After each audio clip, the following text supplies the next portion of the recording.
Olá pessoal, meu nome é Éder Cristiano Viana, promotor de justiça da 4ª Promotoria de Justiça de Joinville, que é a promotoria que cuida da área da infância, das medidas de proteção, especificamente. Vamos falar hoje, como um terceiro tema, no âmbito aí da nossa qualificação, das nossas vídeo curtas aulas, sobre o plano ou a política nacional de convivência familiar e comunitária. É importante a gente verificar o seguinte, para contextualizar de onde surgiu e por que nós estamos a discutir isso hoje. Importante, e disse isso na aula sobre o Estatuto da Criança e do Adolescente. O que era o Estatuto da Criança e do Adolescente? E prevê, e a Constituição assim também o faz, é que é direito da criança e do adolescente, dentre outros, a convivência familiar e comunitária. O direito à convivência familiar e comunitária é também um direito da criança e do adolescente, é também um direito fundamental e ele reconhece, ou ele é fruto do reconhecimento havido durante o período aí de desenvolvimento da doutrina, da proteção e dos direitos da criança, de que a família merece toda a proteção do Estado e é o lugar onde a criança deve encontrar o seu desenvolvimento. É o lugar no qual melhor a criança desenvolve as suas potencialidades. É numa família e numa família sadia. Então, é reconhecido esse direito no âmbito do Estatuto da Criança e do Adolescente, de várias outras leis nacionais, e a Política Nacional, ou o Plano Nacional de Convivência Familiar e Comunitária, e que no seu nome mais estendido é tido como de promoção, proteção e defesa do direito da criança e do adolescente à convivência familiar e comunitária, visa reconhecer exatamente isso, no âmbito de políticas públicas, a influenciar a edição de todo um conjunto de ações e de leis que também vão enfocar a proteção desse direito, que é o de convivência familiar e comunitária. Ele tem repercussões em várias esferas de atuação. Uma delas, e que diz muito respeito ao acolhimento, às medidas de proteção de acolhimento, sejam elas em famílias acolhedoras, sejam elas em instituições, é o direito das crianças e adolescentes que são submetidos a essa medida de terem preservado o direito à convivência familiar e comunitária. Isso é, eu tenho que permitir a visitação, trabalhar paralelamente criança e adolescente que estão acolhidos com os pais, a fim de que essa criança retorne ao convívio dos pais. Então, o principal objetivo de um plano ou de uma política nacional de convivência familiar e comunitária é promover a valorização de todos os meios e instrumentos que visam permitir o desenvolvimento de todas as potencialidades da família para que ela seja o principal agente de proteção e de promoção da criança e do adolescente e que ela possa se desenvolver plenamente no âmbito daquela família. Em dezembro de 2016, tanto o CONANDA quanto o CNAS, no dia 3 de dezembro, editaram uma resolução conjunta, então, que sintetiza todo esse plano da Política Nacional de Convivência Familiar e Comunitária, discussões essas que se iniciaram lá em 2004 e que vieram influenciando toda uma mudança legislativa desde então, a fim de que tivéssemos como foco exatamente a preservação desse direito da criança e do adolescente, que é a convivência familiar e comunitária. Citando, inclusive, o Dr. Sidney Fiore Júnior, a gente pode dizer que também o Estatuto da Criança e do Adolescente, com enfoque na convivência familiar e comunitária, ele deixa claro que o objetivo principal da rede de proteção é a defesa da família, valendo-se de vários eixos e de vários mecanismos, e que se devem trabalhar em harmonia, sincronizados, articulando os integrantes de todas as políticas, exatamente para valorizar e garantir esse direito. Citando o Estatuto da Criança e do Adolescente também mais uma vez, e foi uma contribuição trazida pela chamada Lei Nacional de Adoção, que é de 2009, alterou-se ali o artigo 100 do Estatuto da Criança e do Adolescente, e nele se fez inserir um inciso de forma muito precisa, né, prevendo como princípio e objetivo também da aplicação do Estatuto da Criança e do Adolescente a prevalência da família. E diz o inciso 10.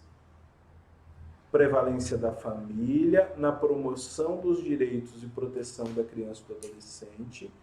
Deve ser dada prevalência às medidas que os mantenham ou reintegrem a sua família natural ou extensa, ou, se isso não for possível, que promovam a integração em uma família substituta. Então, desde 2014, e discutindo-se todas essas questões, como eu disse, várias foram as alterações legislativas surgidas,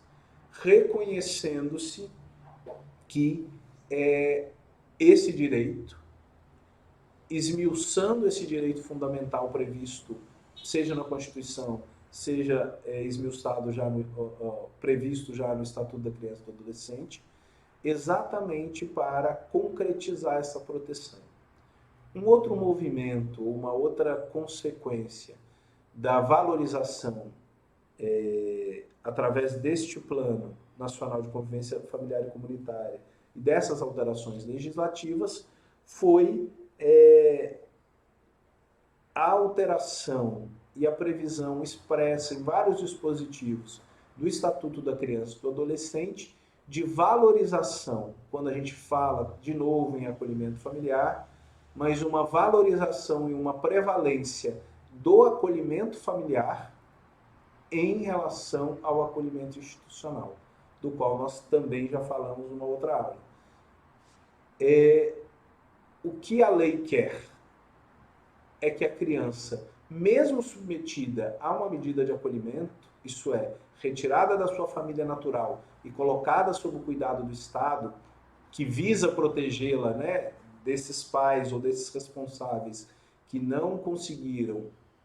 protegê-la e defender seus direitos, que ela também permaneça no âmbito de uma família, que são o que normalmente a gente chama de famílias acolhedoras, que é um programa de acolhimento institucional, onde as famílias são qualificadas para receber essas crianças, mas que fazem com que elas saiam daquele ambiente institucional, convivendo com muitas crianças, num ambiente que, por mais que se queira, faça-se parecer a uma casa, ele está longe de um acolhimento oportunizado no âmbito de uma família. Então, também a valorização dos programas de família acolhedora, e hoje uma cobrança tanto dos Conselhos Nacional de Justiça, do Conselho Nacional do Ministério Público,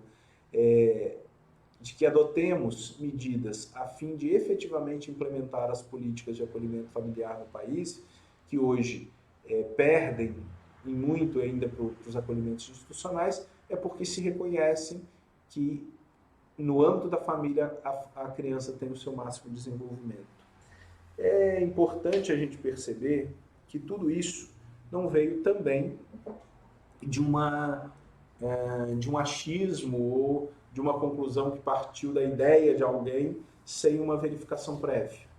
Mas o acompanhamento de vários períodos de acolhimento institucional que aconteciam antes, ao longo da história, análise científica, seja psicológica, seja do âmbito psiquiátrico e tantas outras, também no âmbito da saúde. Pesquisas foram desenvolvidas dentro e fora do país e reconhecem os efeitos maléficos da institucionalização comparados com o acolhimento familiar. Então, O próprio desenvolvimento científico, especialmente no âmbito da neurociência, ele traz diversas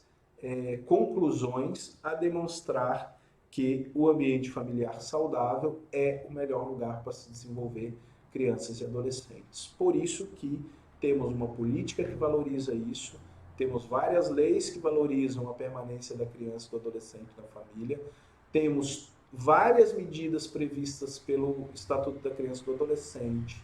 prevista no âmbito do sistema de garantias, prevista no âmbito da política do Sistema Único de Assistência Social, que visam atender a família e permitir que a criança permaneça a viver nessa família. As vulnerabilidades, os problemas enfrentados por essa família vão ser tratados, mas eu vou continuar com a criança ali. Só numa situação realmente de risco, de vínculo rompido, de uma situação violadora de direitos, é que eu vou promover o acolhimento. E mesmo assim, hoje, se quer que essa criança continue a permanecer numa família, ainda que não a sua, mas para prepará-la para o seu retorno à família, porque isso é o que permitirá o desenvolvimento melhor dessa criança. Enfim, para a gente finalizar, vou recomendar aí a leitura, pelo menos de partes, né? Porque é um texto bem grande, então que a gente o faça paulatinamente, do Plano Nacional de Convivência Familiar, que vocês podem achar na internet, mas também citar que o reconhecimento desse direito à convivência familiar, ele não está só no Estatuto, ele não só está no âmbito das políticas de acolhimento, do SUAS, mas, por exemplo, quando a gente tem a lei prevendo o direito à licença maternidade, eu estou reconhecendo também direitos que há essa convivência familiar, porque eu estou dizendo que naquela fase de desenvolvimento, a criança precisa de toda uma atenção da família, então há uma licença para pais, há uma licença para mãe, que permitem que ela tenha a convivência mais próxima e mais